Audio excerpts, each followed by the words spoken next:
All right. Well, welcome everyone. This is the first in our Alumni and Management series, the AIM series that we're doing here at the Leon Hess Business School. Thank you all for joining us. I think we have a really good alumnus speaking with us tonight, Louis Marinos, who's going to talk to us here in a moment. Before we get started, though, I did want to play a brief intro video from the Dean. So if everyone can sit tight, here's a message from the Dean.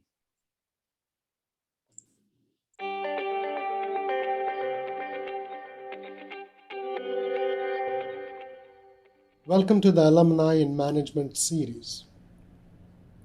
This is a series of one-on-one conversations that's designed to bring in the expertise and experience of emergent leaders to our classrooms. We in the Leon Hess Business School believe that your learning outside the classroom is truly essential to supplement our learning inside the classroom.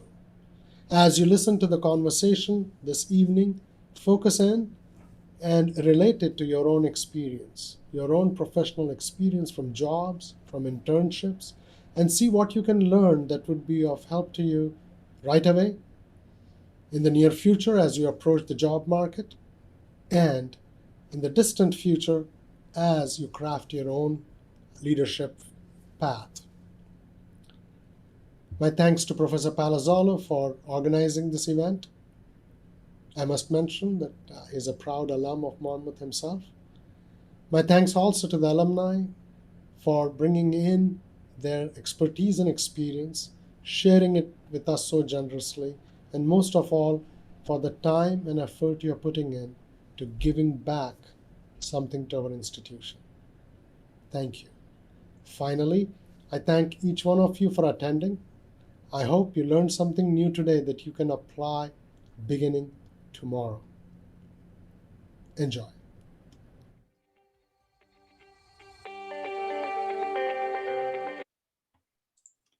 And so we thank the Dean for his welcome and his warm wishes. Before we get going, though, we actually have an introductory video from Louis himself. So I will give Louis a brief introduction when the video is over. But hey, Louis gets to introduce himself to everybody, which is kind of fun. So everyone hang out for a moment. And here's our guest speaker. Hey everyone, my name is Louis Marinos. I graduated Monmouth in 2014.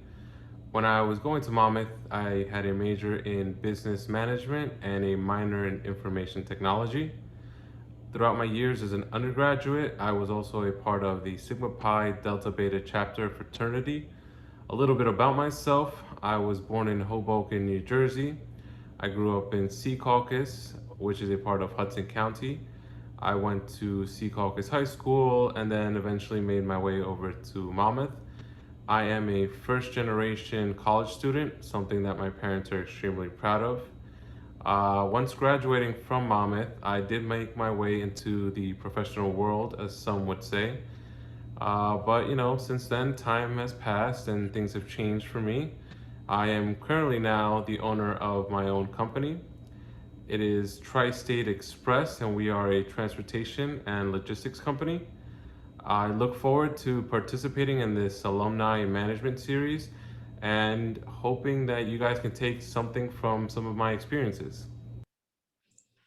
So I feel like we could dive into any millions of the things you brought up there, Louis.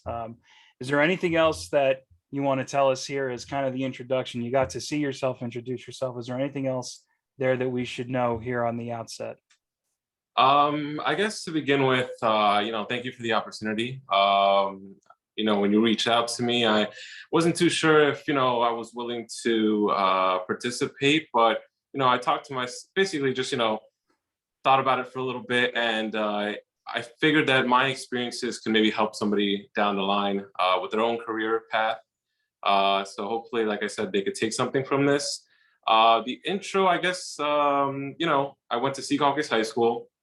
I graduated, in my process to going to Monmouth, you do, I think it's your senior year, or you can even start junior year. You kind of start thinking, all right, where am I going to head to?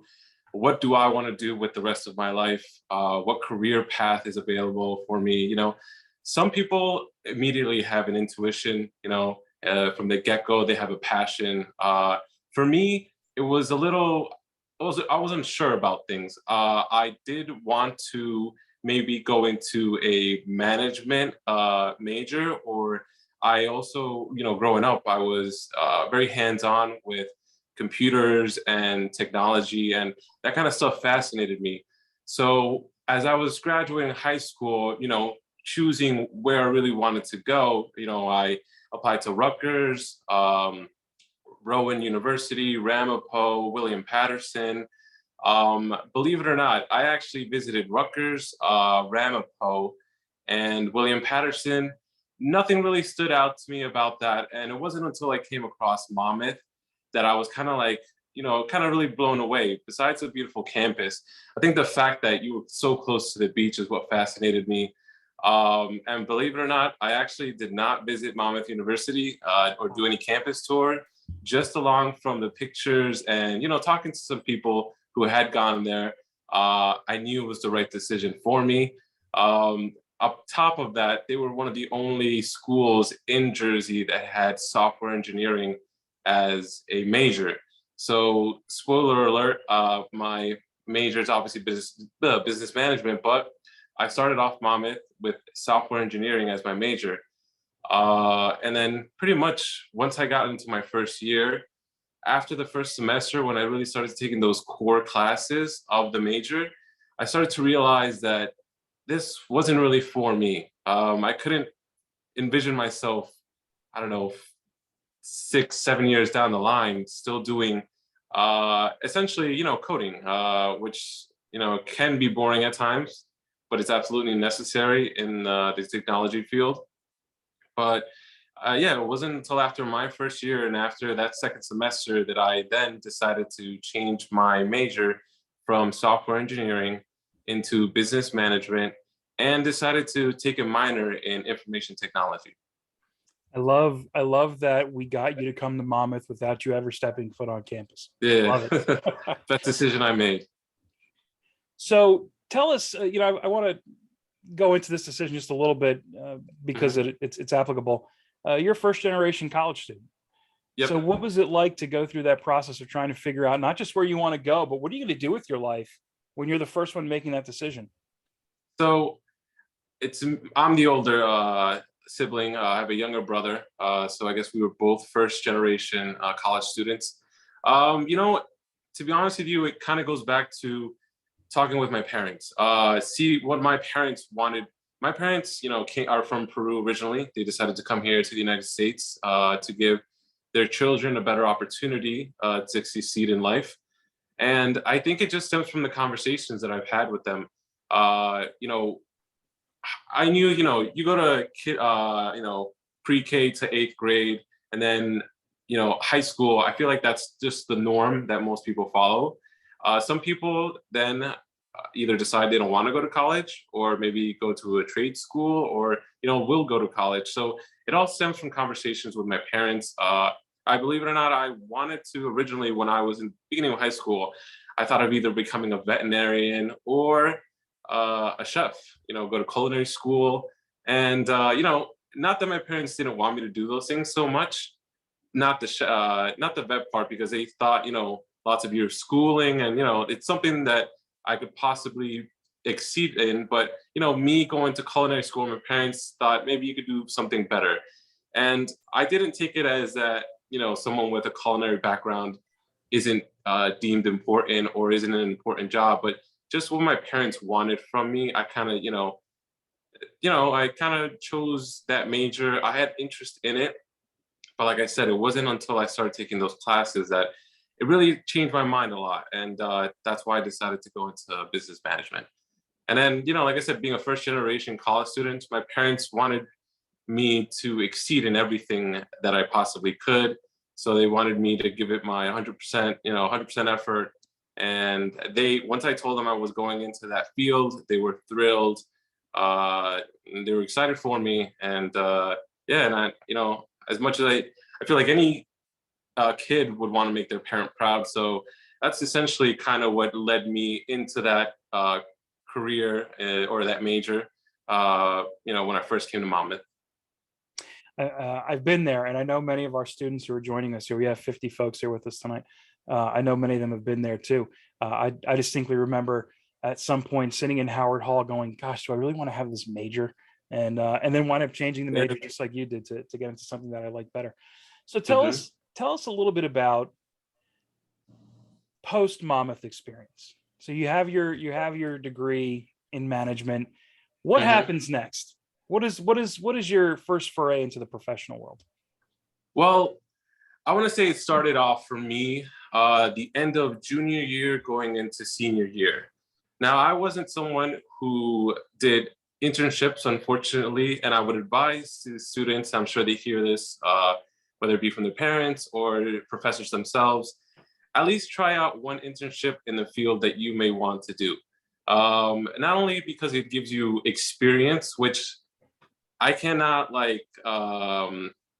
how do I say this? I cannot tell you how important it is to have some type of experience, because as you go on in your professional career, the more experience you have, the more you feel you have the ability to do different things.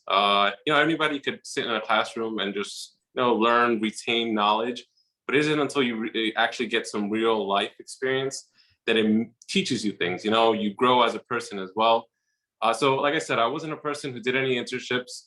I did a lot of summer jobs. I worked at a pizza place in Hoboken, and I just started off, managing the register. And I did this for the summer. And I got into one day, I was told by the bosses that somebody who usually manages the day, would not be able to be there.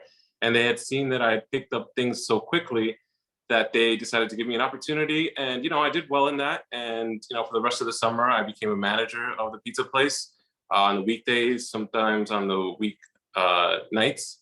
And I felt like that gave me my first taste of like what it really means to be in a management position, overseeing people, managing things, whether it be sales, ingredients, things you may need for a restaurant. So that's pretty much what started, I guess, me experiencing like how it is to work in the real world. Besides that, at the same time, my father was also starting his own company in transportation, trucking. So I would help him out, as much as I could, when I could. And it wasn't until I graduated Monmouth that I had a conversation with him and my mother. And, they had seen that I graduated Monmouth. They were extremely proud of me, and they just wanted me to find my own job, just to experience what it's like, and who knows what it could, turn into. So I did graduate Monmouth in 2014. Once I graduated, in the next couple of months, I was able to land a job in Eatontown for a company as a information or a IT help desk technician. So I wasn't essentially in a management position, but it was something, to get me started. It was something that I did have interest in, having a minor in IT. But I'll be honest with you, I had that position for about a year, and it's not that I disliked it so much. It just felt that at times I could be doing more. Or I looked to myself and I could be like, could I essentially be at this company for like, I don't know, 2 to like maybe 5 years and work my way up until I reach a management position. But I just felt that after the first year, I just decided I wanted to do something more. I wanted to do something bigger. And, that's when I decided to, after talk to my parents as well, move back up to North Jersey now and help my father out in his business. So this I think is a critical element, particularly for so many of the students who are here with us tonight that are getting ready to jump into the professional world. You said after about a year, you felt like, hey, maybe this isn't going to work. Yeah. Can you give us a little bit more color, a little bit more feeling? What should these students be on the lookout for when they're in their first jobs that maybe should be a red flag to them that, hey, this may not be the place? So I definitely would say that you want to go into your position and you want to embrace it and learn as many things as you're taught. You know what I mean? You shouldn't go into a position and then, maybe 2-3 weeks down the line, you feel stressed out. you should feel comfortable in your work environment with the people that you're working with. You know, don't like, I would say a number one red flag is if you wake up one day and you're kind of dreading to go to work. Don't get me wrong, we all, you know, have those days where we just don't want to go in. But if you're constantly feeling like that, that's usually a red flag, to me at least, that maybe this isn't the right company for you, may not even be the right career path for you. Um, Other things that I've seen, and for my person, at least for me, luckily I didn't have that long of a commute. My, you know, it was 15 minutes there, 15 minutes back. But there are people who have commutes of over an hour, and you know that begins to drag on people. Whether it's an hour there and then an hour back, that's 2 hours of your day commuting to a job that maybe you're not 100% sure about. You know what I mean? It's different if you love it and you're like, you know what? If you love it, then the commute won't matter to you. So there's a couple of things that I would say that could stand out that you yourself can realize, hey, you know, this may not be it for me. Now, it doesn't necessarily mean that it may not be the right career path, but just the right company. You know what I mean? Some people, I can say, have hostile work environments. It happens. It's not uncommon. And, you know, people aren't comfortable like that. And, you know, it's usually a red flag for me. So I also want to go back to something you mentioned earlier, because I think it's important. You Mhm. started seeing elements of management, and maybe this is a hindsight being 2020 type of thing, but you started seeing elements of management in your professional career during your summer jobs. So it Yeah, wasn't necessarily an internship that you did, because you didn't have those, but during no. your summer jobs, you found ways to be in a management type of position. So for the folks listening here, keep that in mind. For those of you who have summer jobs or part-time jobs, those are great opportunities. Take us next, Louis, from what you've learned in your summer jobs. Now you've graduated, you did a year as a help desk guy. What comes Mhm. next? Well, on top of that, believe it or not, that summer I also, you know, like I said, I was helping out my father, and I also had a position at MetLife, which had just opened up. You know, I was working some of the concerts and things like that. So I felt like, for me personally, I always like to work. You know, at a young age, you know, as early as I could, I started working. A large factor being that, you know, I like making money, so no shame in that. None at all. Yeah. So, you know, I'm lucky that I was able to find a job right away. Some people, you know, it takes them a little bit longer. But I would say that after, you know, I left that after that first year that I did the, you know, the help desk job, you know, I feel like your friends and family can guide you. You know, you can lean on them and talk to them, and you can share like how you're feeling. And if they are supportive in what your decision is, you know, that's even better. So, like I said, I spoke with my parents. They understood how I felt, and that's when we made the decision for me to come work full time with my father and my mom, and you know, his office and stuff like that. At that point, my dad already had built up his business in transportation and logistics, and you know, I had helped a little bit along the way, but now I was actually fully immersing myself into this position and giving it my all. As before, I was just like being helping a little bit, you know, maybe a couple days of the week, or any questions that he may have. And like I said, once I fully immersed myself into it, it became a lot for me. I will be straight up honest with you. Managing a business is not an easy task, especially one as transportation and logistics. And just to break it down a little bit further, what my parent, well, so initially it was my father's company. They basically transported, you know, solid municipal waste from the New York City, the boroughs, up to the landfills in, you know, upstate New York, Pennsylvania, things like that. So once I got into it, I was trying just to learn all the terms that people, you know, I feel like in any profession that you go into, there will be certain terms or certain lingo that people refer to or talk to, and it was just me picking up all those things now, you know. So I'm not going to say that it was an easy thing for me, but I took it as a challenge. I learned, you know, I wasn't, you know, easily discouraged, you know, as things became a little more difficult. And, you know, when I had to help this job, I was only working Monday through Friday. And that's because I was working, I was just a a cog in a big machine. I'm just one employee in 200 plus, in a company, depending on the size of the company. But this time I was the machine. I was moving everything. So it becomes a lot more to handle. So like I said, I was working 5 days out of the week, and then I was working 7 days a week. So it's a big difference, a lot to, like I said, take in, learn.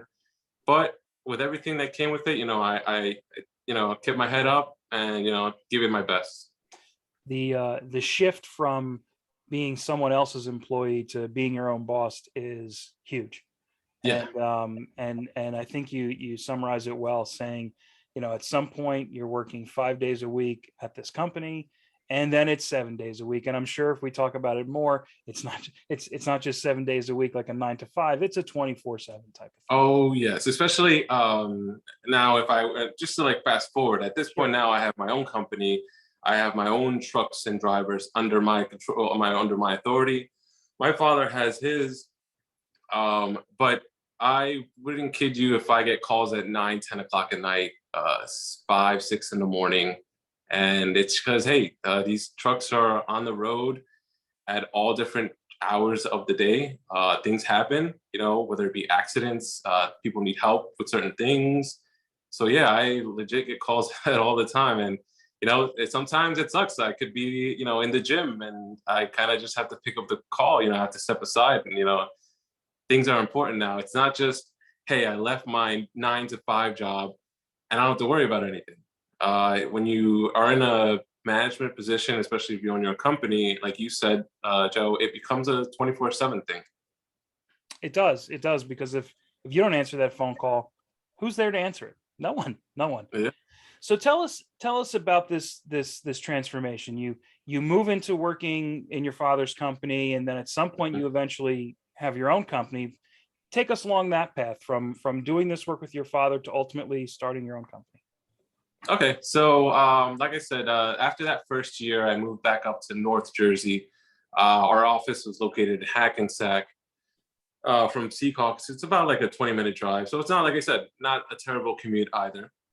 And then after the first couple of years, after me learning everything, all aspects of the business, because we are, or at this point, we are a broker company. You know what I mean? We are the broker. We get contracts from these companies that have the garbage or the transfer stations, and so essentially what happens is you live in your local neighborhood, right? You bring out the trash. That trash gets picked up by your local garbage truck. However they got that contract, whether it's from the same town or they hired a private company to do it. So all that garbage then now gets transported over to a transfer station where it gets sorted out between recyclables, solid waste.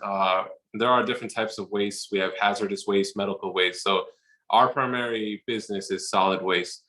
So after the first couple of years, me learning the ropes, essentially, me meeting these people from these different companies, I'm not gonna lie, I was a little intimidated at first. I was 23 at the time, about to be 24.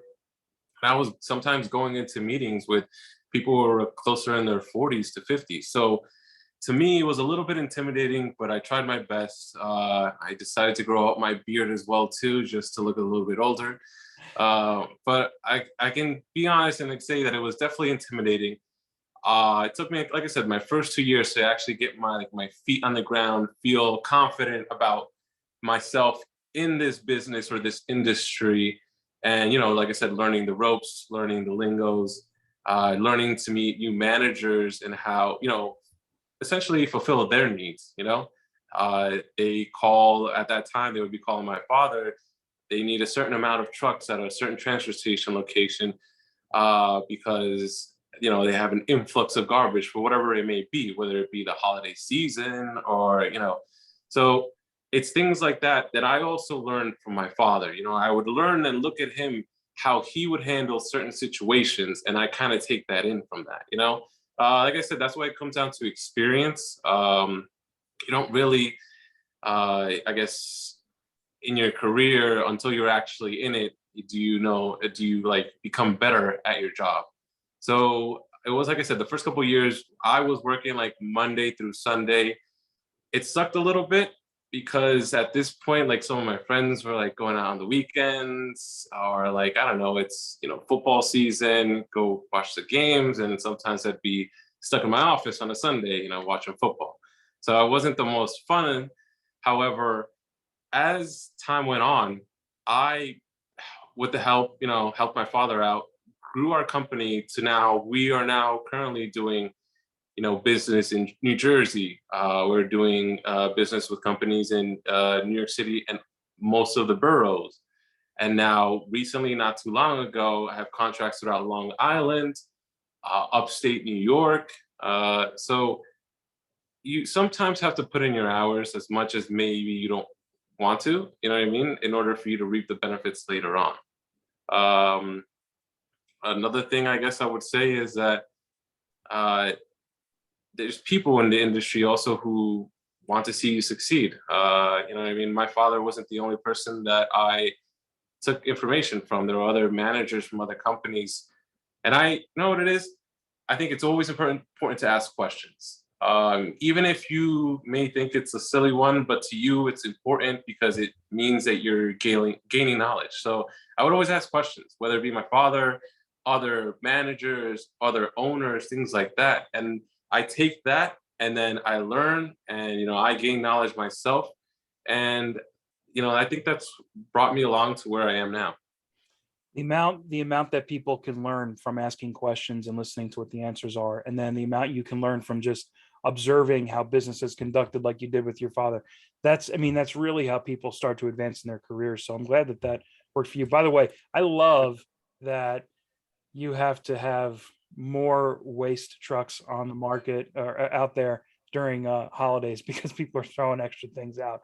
I love that. I Yeah. envision people getting Christmas presents and going, just throwing them right out. Yeah, it's to be honest with you, and that's another thing. When I first started in this industry, it's not what it is right now. There used to be ups and downs in terms of how much garbage was coming into facilities. So we would have slow months. I would consider slow months anywhere from like February into April-ish, around there. But now it's, believe it or not, it's nonstop. We haven't, obviously, besides the pandemic being a very, hectic situation, which if you want, I will get into. Yes. I don't know if you want me to do that now or later. We can jump into the pandemic in a little bit. Yeah, but like I said, it definitely had its ups and downs. Now at this point, it's not really down that much, to be honest with you. And I feel like it's also because the companies that I work with, some of these company names are, American Recycling, Waste Connections, Waste Management.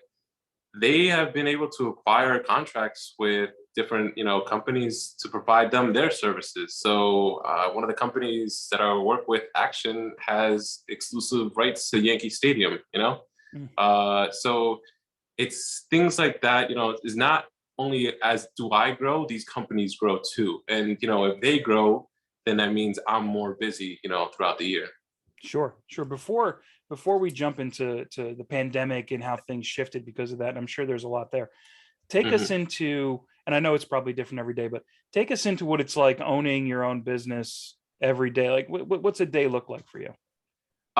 So usually like an early day, I usually will get a call, at least from some manager, I want to say 7 o'clock in the morning, around there.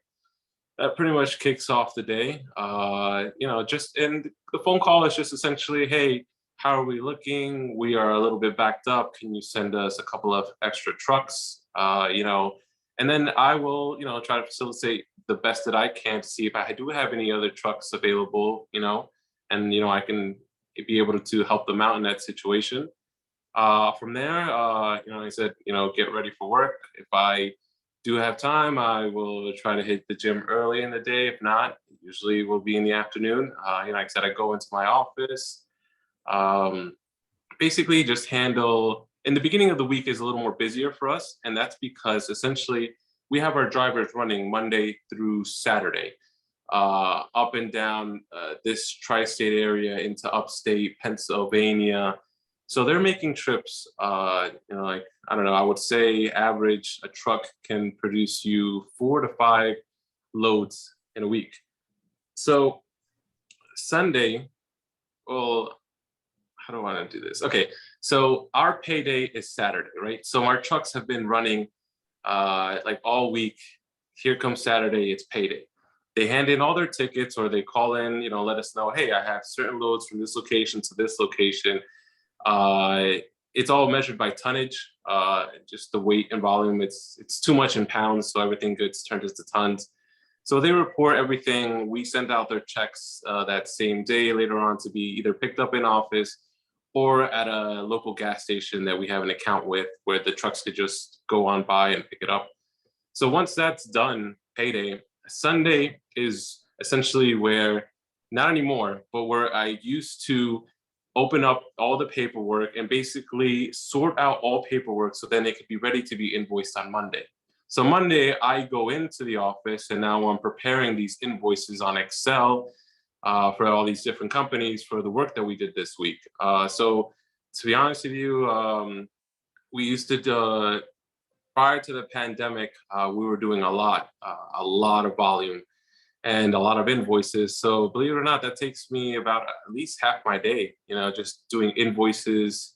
And it's data entry, it's very repetitive. That's how I essentially what I started off doing when I first joined my father's company, designing these Excel spreadsheets, designing these invoices. So then we could hand them in to these companies, or we can email them however they prefer. And after that, usually I, take care of other businesses, other things in the business, whether it be, people who want to come work for us. So I have conversations with new drivers, ask them or tell them all the documents that are required. So, or, I'll be talking to other managers at the facility saying, hey, we're good for right now. We don't have material. Don't send too many trucks. So definitely a lot of emails, a lot of phone calls. We'll have people sometimes come into our office, and then it just the other part of it is now the truck aspect, whether you need to order parts for it, things like that. And then I always, I usually say the first half of my week is a lot busier. As I get done with all those invoices later on in the week, now I can focus on the actual business. Looking at different locations where my trucks can go, different routes, different companies. So usually later on in my week, it's less busier. Good. Well, now maybe we could talk about what's been going on for the last 18 months. So what was business like pre-pandemic, and what has business been like since? How has the pandemic impacted you guys? Well, I want to say one thing about this industry. I will say you have to adjust. And by that, I will throw a couple things at you. You have to be able to adjust. Like I said earlier, when I was first started working with my father, we used to have ups and downs throughout the year. And you have to plan for the down months, because in the down months, like I said, during the busy season, you'll have 4 to 5 loads a week per truck. When it gets down to the slower seasons, we're talking about 2 to 3 loads per truck. So, means less money for the driver coming in, and means less money for us coming in. Since the first couple of years that I started working there, things started to pick up. We were just, I want to say to you, under our belt at that time, we have anywhere from 70 to like 80 trucks under our command. And additionally, most of the people that we work with are subcontractors, owner operators. That's just the business that we preferred to do. My father did start off with actually owning trucks, or like 10 trucks. The issue with that, and things that you guys would learn in class, is that expenses start to add up, and expenses eventually eat into your profits. So you can profit as much as you want, but if your expenses are so high, it's like you're not really seeing the profit. And trucks can be expensive. They break down. Certain pieces could cost a couple $1,000s here and there. And that's kind of how we shifted from just owning trucks to now just owning trailers, the back part of the truck, and finding owner operators, subcontractors. And what we could do is provide them the route. Be like, hey, I have these routes available. We pay at this certain rate. You don't have a trailer, I will rent you a trailer. There's a lot less maintenance on a trailer than it is a truck. So it became more beneficial. And I started to show my father that maybe getting into fully owning for all trucks is not the most ideal thing. Because listen, accidents happen. We're on the road, whether it be our own vehicles or other vehicles. You've seen accidents. Accidents occur. It's a part of life. And unfortunately, when those things happen, these trucks can become total losses. And, yes, the insurance pays out, but you're losing out on profit as well, too, now that driver's out for like a couple weeks or a month, however it may take for the insurance to solve everything out. So we shifted, like I said, from owning our trucks to now just hiring subcontractors and providing them with these trailers also being less expensive than a full brand new truck. So that's the kind of business we shifted from. Instead of owning these trucks, we currently own a couple of them. We have like about 4. We just sold one recently with our own drivers. Just, it's more manageable that way. I want to say that. If you have like a fleet of like 40 to 50 trucks and you own all those trucks and you employ all those people under your payroll, it just becomes so much more. I'm not saying that it's impossible, but it's just not the direction that we wanted to head into. So now, like I said, pre-pandemic, we were, like I said, anywhere from like 70 to 80 subcontractors under our belt and our own handful of trucks doing work as well too. As I started to get into this business, I started to look at, hey, before our trucks would just go up to a landfill, I don't know, Bethlehem, Pennsylvania, right? But they would come back empty. So you're still spending money on fuel to come back empty. So what I started to do was try to make what's called a backhaul. Like I said, one of the lingos that I learned, it's essentially that the truck now doesn't come back empty, it comes back with some type of material. Believe it or not, we would bring back horse manure. Apparently it's a high value commodity, very expensive. I would drop off, so my trucks would go to Pennsylvania, pick up manure on the way back and drop off at the Monmouth racetrack, for example, or a different racetrack, whatever it may be. So I started to looking at it in how can we profit more from just what we were originally doing. And I think it worked out well for us. Right now, we currently, when we do backhauls, the drivers, whether they go upstate New York or Pennsylvania, in upstate New York, seasonal times will bring back salt for the winter. We bring it to the facilities that need it, and I'll reach out to them. Hey, I can help you out. I can pick you up the salt, and these are facilities that now, so I'm talking about like 45-foot trailers that these salt. So we're talking about like 30 tons that then go into this facility, and then they package out to be sold to your Home Depots, your Lowe's, things like that. So that's when I really started immersing myself into the company and helping my dad and realizing that we can just work differently and become more profitable. We were doing a lot of volume, like I said, prior to the pandemic, doing things like that, bringing back recyclables, cardboard, like horse manure, salt, and then still maintaining the solid waste aspect of it.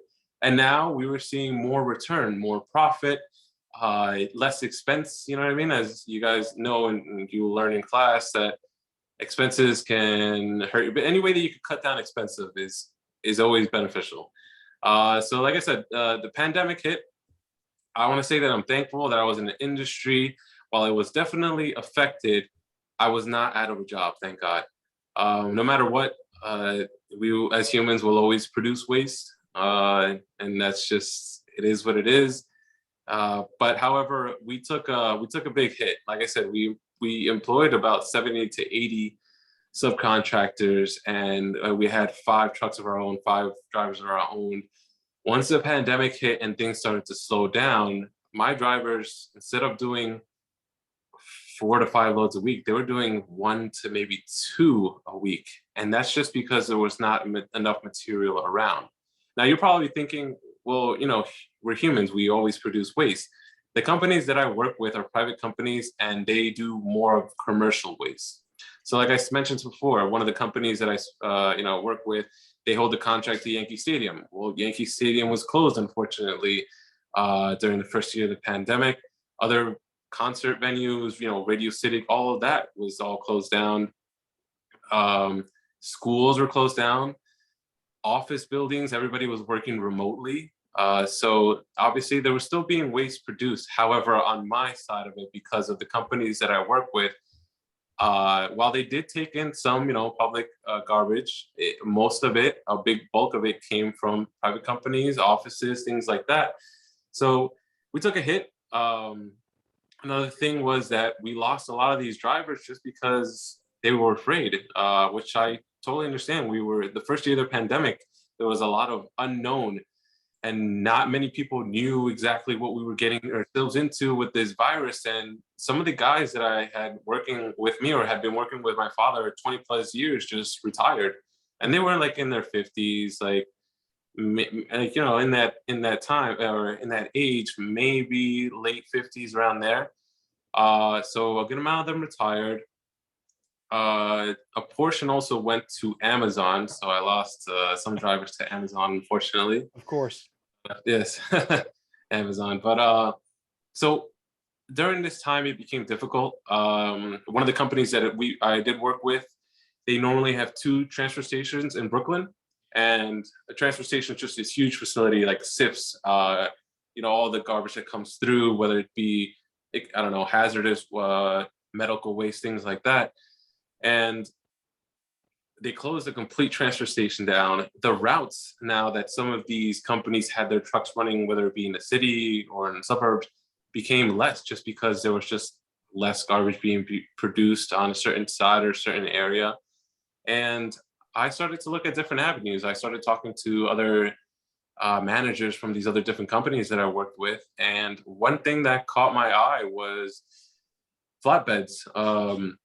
Transportation. So just so I'm being clear, normally the trailers that I provide, these subcontractors, are anywhere from like 38 to 45-foot trailers with open top, meaning that it's an entire trailer, and the top of it is open. It's covered by what is called a tarp.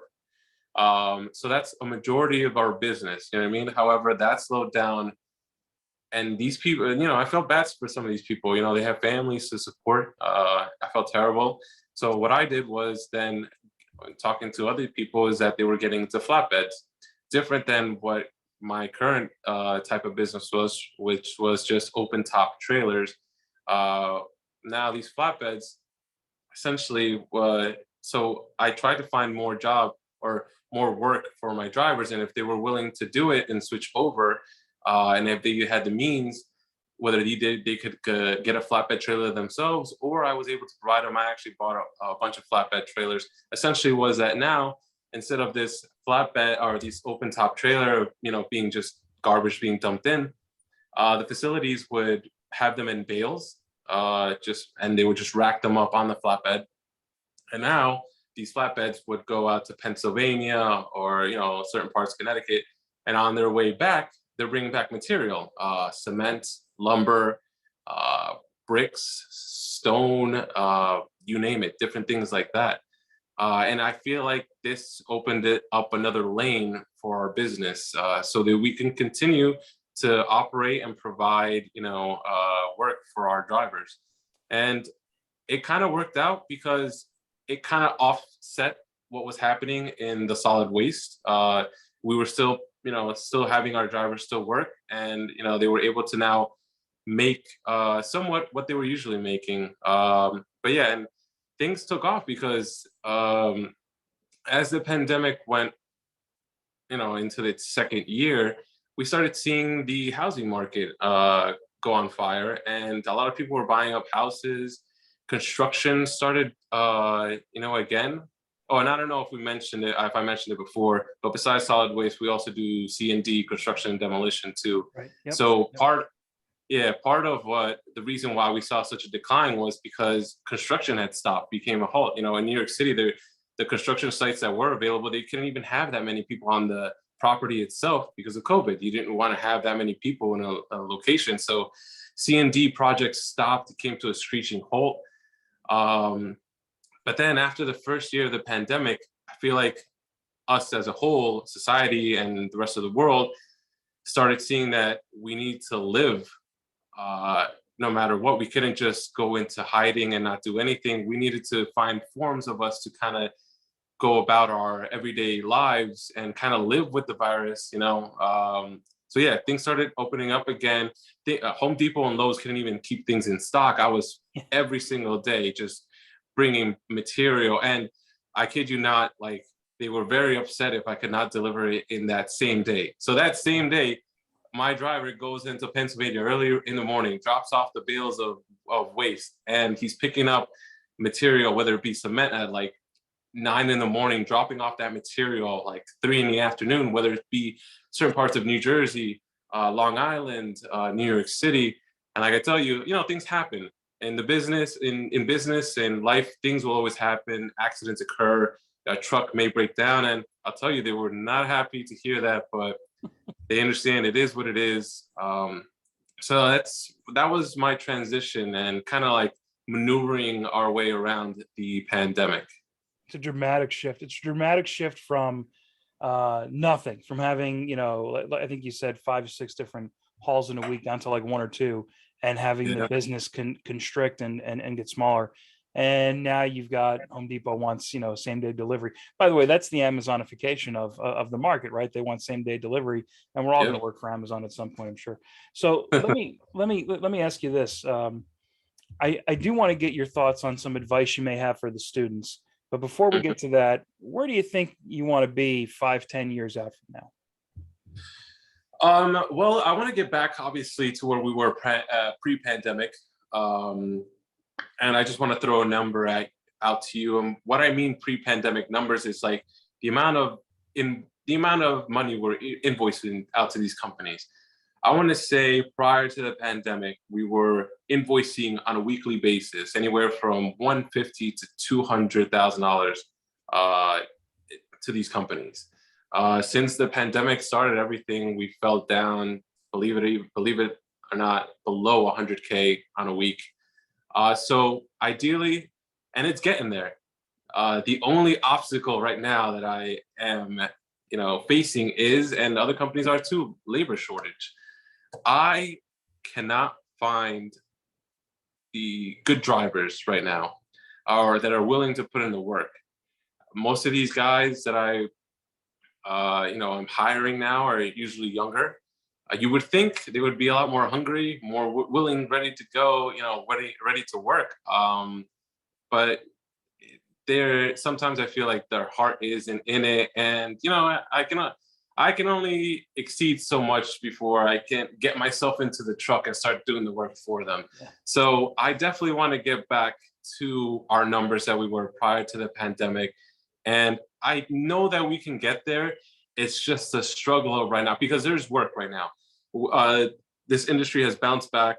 There is solid waste everywhere, whether it be back Long Island, here in Jersey, the 5 boroughs. There is definitely work. You know, things are back. Stadiums are open. Arenas are open.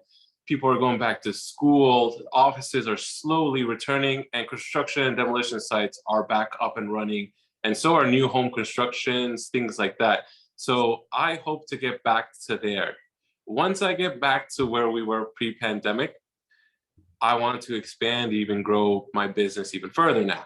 I want to be able to offer roll-off containers to just like, you know, local people. It doesn't have to be that I work for these big companies. I can now offer, and for somebody who may not know what a roll-off container is, just a giant metal tin can, essentially, you know, depending how big it is, it's for people to get rid of materials. A lot of people use them for new home renovating their homes, you know what I mean? All that stuff needs to go somewhere. So I want to get into the roll-off container business. I feel like it'll be beneficial to us. It could be another branch of our business. And then, with the flatbed business to grow it into even more, because I've only been doing it for the last year and a half now, well, actually about to be 2 years now, the flatbed business. But that's where I would hope, grow, grow, grow. I love it. I love it. I think you'll get there. So you've got 50 or so students here with us tonight. What Mhm. advice do you have for them? I would definitely say enjoy, I guess, when you get into your career, you kind of want to enjoy what you're doing. I'm not saying that you have to love it, you know what I mean? But enjoy somewhat what you're doing, because once you get into a position that you can enjoy what you're doing, it doesn't really seem that it's something like, oh God, I gotta go to work again. It's more of like, hey, I'm trying to build myself to become even better. So enjoy what you do. Take in from your classes what you can. I know they hear these from the professors. Do internships. You know what I mean? I was told that too, and I kind of just brushed it off. I was like, I don't really need to do an internship, or I wasn't really inclined to do one. But at least, even if it's just one that's in your profession, so you could get a taste of what that profession will be once you leave Monmouth University. Um, and then also like form relationships. There's nothing I think better than forming relationships. Whether it's people you meet at school, your professors.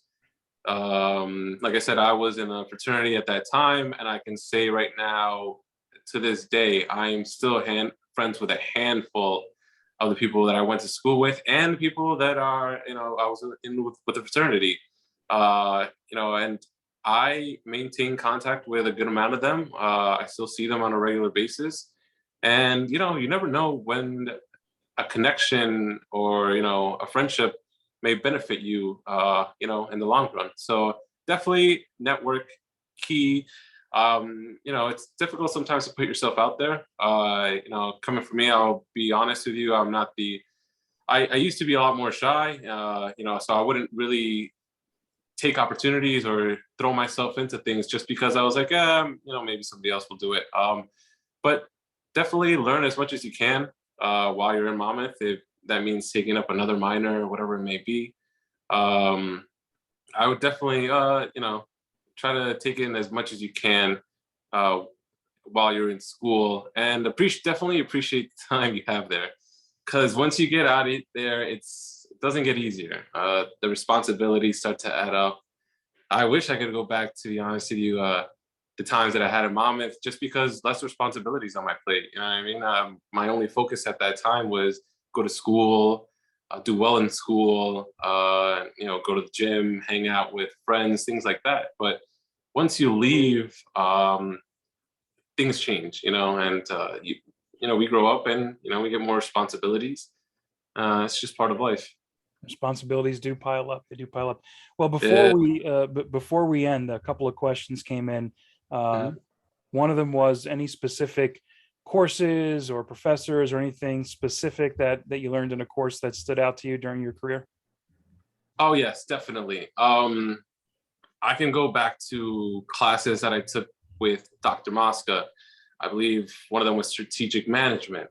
Like I said, whether it's me in my position where I became the manager of my own company, or you get into a management position, at one point you are going to be asked to interview people. You will become the interviewer. And I'll be honest with you guys, being the interviewer isn't as easy as it may seem. And I'll give you an example from some of the lessons that I took from Dr. Mosca's class is that everyone's different. You have to learn to communicate with different types of people. You got to see whether the type of people you bring into your company are going to be beneficial, because everyone's different. Someone can work great with others and other people can't. You know what I mean? So I remember, learning those things and taking it, because then I would start to interview people. And I was not the best interviewer when I first started out. I used to have like a pages long of questions that I thought was relevant at the moment. But I came to learn as time went on, my questions got shorter and more to the point. And I could realize, hey, maybe this person could benefit us in our company, or maybe they will not, and it's just based off my experiences with interviewing people and how it went. But you're going to be in that position eventually. One day, whether, like I said, when you get into that management position, you will be asked, hey, we have, we need to fill a position, or, someone left, you need to interview so-and-so, you need to choose your candidates, all that stuff. Not as easy as, someone may think. But that's definitely some of the things that I learned, learning about strategic management, dealing with other people, from Dr. Moss's class. Trying to think of what else other things. I did, so being in my position when I started with my company, or, started working with my father, he didn't have an office right away. He worked from home, and we grew to a point where, hey, we need to get out of here. We need to go into an office. And I was able to build out my own office, with 6-7 computers, a server. And those are the things that I took from my IT classes, And anything that I didn't particularly know, I went online, looked it up, read. But yeah, it's things like that I could take from my courses in Monmouth. I was able to build out my own office. And if I wasn't able to, I was paying somebody else to, and, that's another cost there. So I'm saving myself money. I learned a couple of things, and I was able to set up my own office. So a couple of things that I learned definitely from the courses that I took at Monmouth. Trying to think of anything else. I had Dr. Buzza, to me, great professor, just like Dr. Mosca.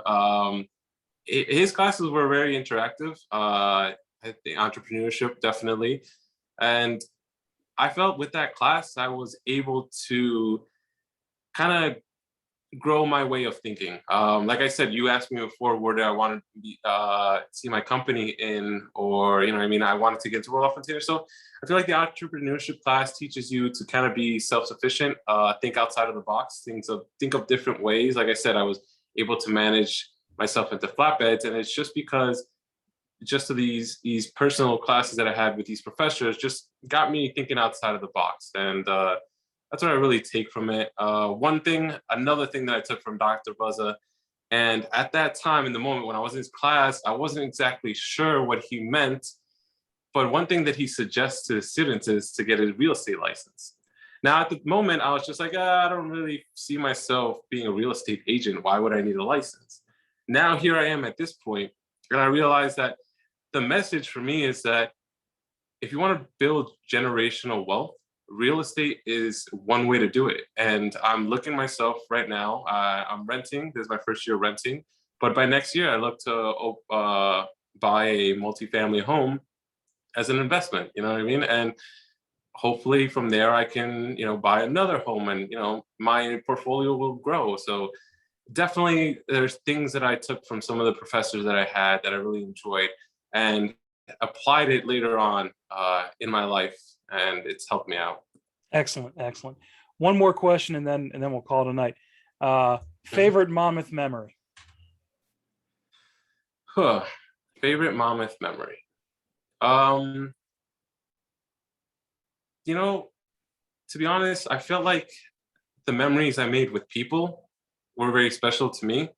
I realized that after the first year that I graduated from Monmouth, not everybody was around that I was, friends with. And I realized it's the people that make the memory special, not necessarily the place. I think I take my time with the people that I was with throughout my years in Monmouth as my special part of Monmouth. But if it just comes to Monmouth alone, I definitely think it's just living in the area, being part of, the fraternity, meeting different types of people, and just growing as a person. Definitely loved going to the beach all the times after class. That's definitely memorable. But I felt like Monmouth as a whole felt like a second home for me. So, and it's because of the people that I was able to share those experiences with. Excellent. Well, look, Louis, thank you so much for being here with us tonight, for giving tremendous insights into our into the professional world for our undergraduates. We really appreciate it, and we thank you for your time. No, thank you. Anytime, and I'm glad you guys were able to accommodate me and, have me for the series here, Alumni in Management. And, hopefully somebody could take something from this and apply it to their lives, whether it be now or in the future. I hope so. And thank you everyone for joining us. We will do another Alumni and Management series coming up in October. So be on the lookout in your email for information on that. And we'll see you then. Good night, everyone. Take care. All right. Good night. Take care.